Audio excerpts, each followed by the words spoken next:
Hello everybody and welcome to the Thursday edition of Video Clips. Last year, I, along with several of my colleagues, responded to a series of articles published in the Annals of Internal Medicine which purportedly showed that red and processed meat didn't increase the risk of diseases like heart disease, cancer, and other degenerative conditions.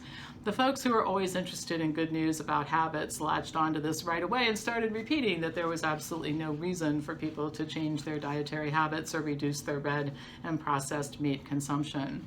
But this is really not what the data showed. One of the points that I made in my own review of the articles is they actually showed the opposite of the claims. Reducing the intake of red and processed meat, according to the studies that were published, would actually reduce the risk of both disease and death. One of the authors of the studies, John Piper, agreed. He called on the journal to stop publication, stating that even though he had participated in the analysis, he thought that the conclusions were wrong. In my original article, I reported that lead author Bradley Johnson had failed to acknowledge financial conflicts as required and had engaged in similar behavior in past articles published in Annals. But the conflicts were actually more significant than what I reported at the time, as new information has come out. Well, according to documents obtained by the Physicians Committee for Responsible Medicine, Patrick Stover, one of the authors, is the Vice Chancellor and Dean of AgriLife, an arm of Texas A&M University that is partially funded by the beef industry. AgriLife took in $4.5 million for beef research in 2019 alone, with at least half of it coming from the beef industry. Stover hired Bradley Johnson in 2019, and Johnson is now associate professor at Texas A&M.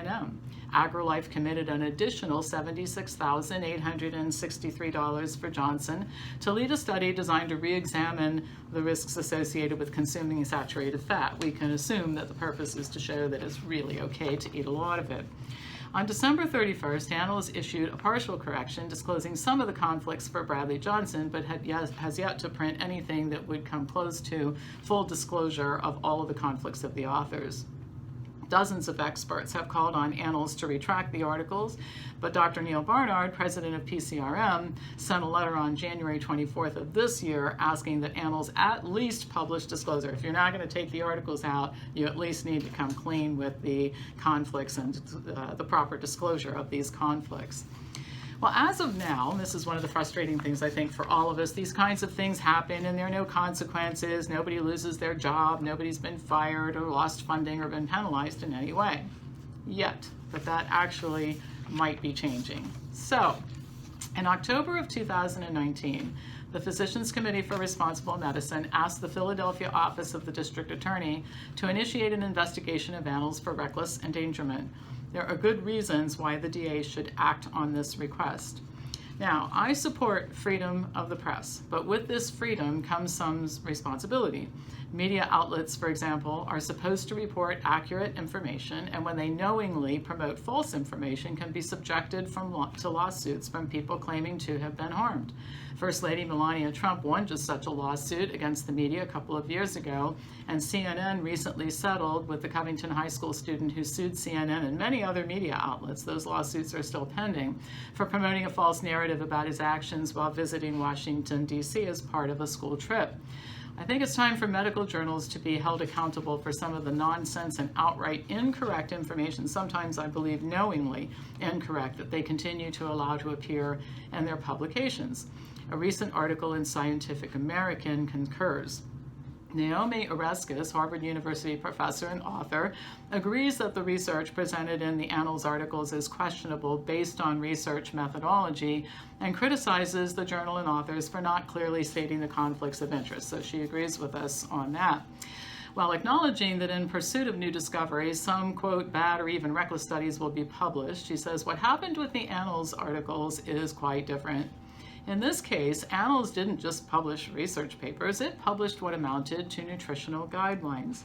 The authors wrote, quote, we suggest continuing current unprocessed red meat consumption, weak recommendation, low certainty evidence, and we suggest continuing current processed meat consumption, weak recommendation, low certainty evidence. Oreskes continues, writing that it is extraordinary that a group of scientists who critique nutritional studies for lack of scientific rigor put forth their own recommendations supported with what they acknowledge as low-quality evidence. It's sort of hard to ignore the irony. But Annals didn't just publish the articles, they took the extra step to promote them with an editorial and a press package that featured the headline, quote, "No need to reduce red or processed meat consumption for good health," end of quote. The editorial ended with, quote, "Those who seek to dispute the findings will be hard-pressed finding appropriate evidence with which to build an argument," end of quote. I, for one, had no problem coming up with appropriate evidence. The articles themselves supported the dietary recommendations we make here, not the continued consumption of red and processed meat. If defaming someone's character with false information is legitimate grounds for illegal action, promoting false information that can cause people to make bad decisions about their health should be also. Now, I realize that we're heading down into unknown territory and that there are risks associated with taking these issues to the court. But today's media and medical journals have really joined the media in that they're reporting information that's important for the public health and public good. Today's media is lazy, uninterested in facts, interested in headlines more than truth. In fact, I mentioned that about the Annals articles, that it might just have been clickbait to get people to subscribe to the journal. And the media has been largely unaccountable for its actions. In the absence of significant change, the media is on its way to becoming irrelevant. It is in my mind. I mean, if the New York Times published an article stating that I lived in Worthington, Ohio, I'd be inclined to check a few pieces of mail just to make sure that they got that right. But until the media misbehaves enough that the general population deems them irrelevant, when everybody stops watching or listening or reading, they'll have to change their ways. In the meantime, I think they need to be disciplined. So go PCRM. And I'm hoping that the DA in Pennsylvania thinks that this is interesting enough to take up. It'll be an interesting case to follow. And, I think a lot of us would like to avoid litigation. I don't want to live in a particularly litigious society, but sometimes that's the only way to get people to pay attention. All right, that's all for today and all for the week. As usual, pass this on to anybody who you think would enjoy watching it, and I'll be back to you next week with more news.